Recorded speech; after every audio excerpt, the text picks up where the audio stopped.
Vous êtes curieux de savoir comment créer une fédération? Cette vidéo vous explique les bases de la création d'une fédération. Nous vous recommandons de jeter un coup d'œil à nos vidéos détaillées GXFS Work Package pour comprendre, si ce n'est pas déjà fait, ce que GXFS peut exactement offrir pour soutenir la mise en place de fédérations. Si vous êtes déjà familiarisé avec GXFS, plongeons dans le vif du sujet. Une fédération peut être créée par n'importe qui, mais d'une manière générale, il y a 3 raisons principales de créer une fédération. 1. Un groupe a identifié un problème de domaine commun. 2. Un groupe rencontre des exigences légales ou autres difficiles à satisfaire seul. 3. Ou bien un groupe a identifié une opportunité commerciale. Le démarrage éventuel de la création d'une fédération peut être motivé par une ou plusieurs de ces raisons. Un exemple pourrait être le thème de la traçabilité des chaînes d'approvisionnement. Cette question ne peut être abordée qu'en rassemblant les données de nombreux participants d'un écosystème, ce qui pourrait déboucher sur de nouvelles opportunités commerciales.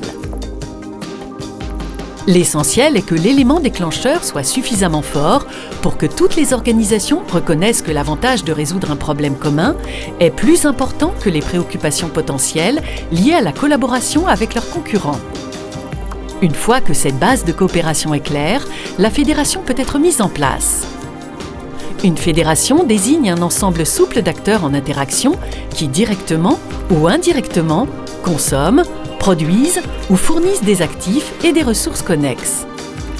Les fédérations sont indépendantes des autres fédérations sur le plan opérationnel.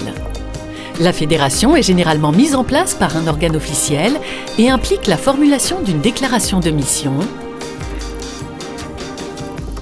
et de gouvernance.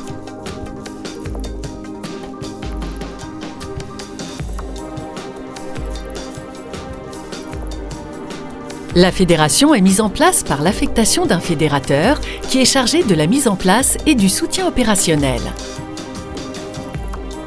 La fédération devra également créer un portail permettant aux membres et aux nouvelles parties intéressées de se rencontrer virtuellement.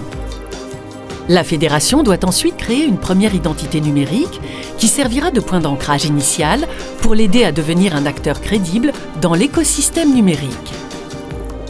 Une fois cette étape franchie, la fédération peut émettre ce que l'on appelle des identifiants, par exemple des identifiants d'adhésion.